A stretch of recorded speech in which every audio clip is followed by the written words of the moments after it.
कहूँगा कि मुझे खुशी हो रही है, फिर एक तीसरी बार हम पावन धाम को यहाँ पर शुरू कर रहे हैं। मैं नम्र मुनि गुरुदेव जी का आभार प्रकट करता हूँ, पावन धाम के सभी लोगों का आभार प्रकट करना चाहता हूँ। पहले 2 चरण में हमने लगभग 2000 के जितने पेशेंट को यहाँ पर अच्छा करके घर में भेजने का काम किया। बहुत ही कम पैसे में यहाँ पर सुविधा मिलती है। सभी प्रकार की सुविधाएं यहाँ पर है। आईसीयू यहाँ पर नहीं है, बाकी सारे सुविधा यहाँ पर है।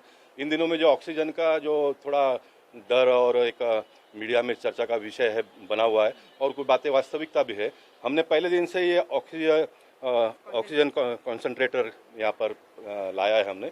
ये 5 लीटर वाला है।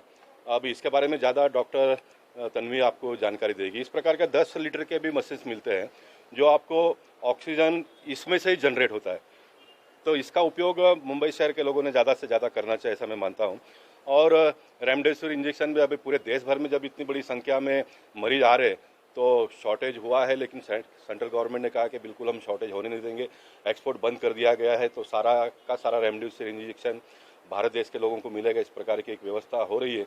कुछ मीडिया में और पब्लिक डोमेन में इसकी चर्चा जरूर है कि नहीं मिल रहा है, नहीं मिल रहा है, लेकिन जितने भी पेशेंट मेरे पास, हमारे सर्कल के पास आया, तो हम लोगों ने उनको कहीं ना कहीं से एक व्यवस्था करके देने का काम हुआ है। एक आध दिन में व्यवस्था हो जाता है, और मुझे लगता है कि रेमडेसिविर का और ये ऑक्सीजन का जो किल्लत है वो सरकार 1-2 दिन में उसको ठीक ठाक कर देगी। और मैक्सिमम लोगों ने इस व्यवस्था के ऊपर भी जाना चाहिए, जिसके बारे में डॉक्टर तन्वी आपको थोड़ा अधिक जानकारी देगी। पावन धाम में 100 बेड की सुविधा है। लास्ट टाइम तो पूरा 100 पैक होकर भी फिर वो वेटिंग में चल रहा था। अब हम 100 बेड फिर एक बार शुरू कर रहे हैं।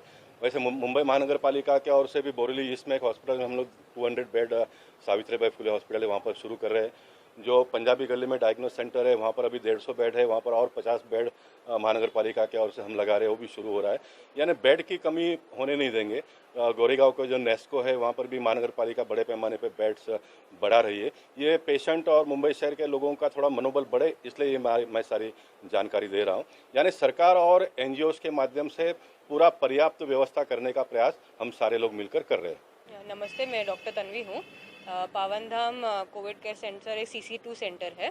यहाँ पे जो mild to moderate cases of COVID है उनको यहाँ ट्रीट किया जा सकता है। यहाँ पे हम रेगुलर सर्विसेज जो होती है, जो basic treatment medication of Covid और क्वारंटाइन फैसिलिटी देते हैं। उसके अलावा सेंट्रल ऑक्सीजन का पाइपलाइन भी है, हर एक बेड पे ऑक्सीजन पोर्ट है। सपोज़ वहाँ की कमतरता होती है तो हमारे पास ये ऑक्सीजन कॉन्सेंट्रेटर मशीन भी है जो 5 लीटर की कैपेसिटी की है।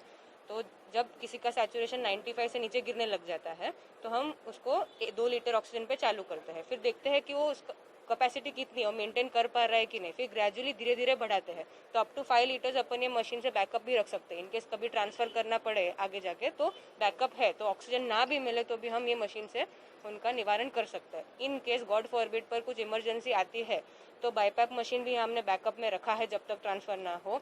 एक डिफिब्रिलेटर मशीन भी रखा है कि अरेस्ट या कुछ मार सकते तो हम बैकअप ले सकते हैं।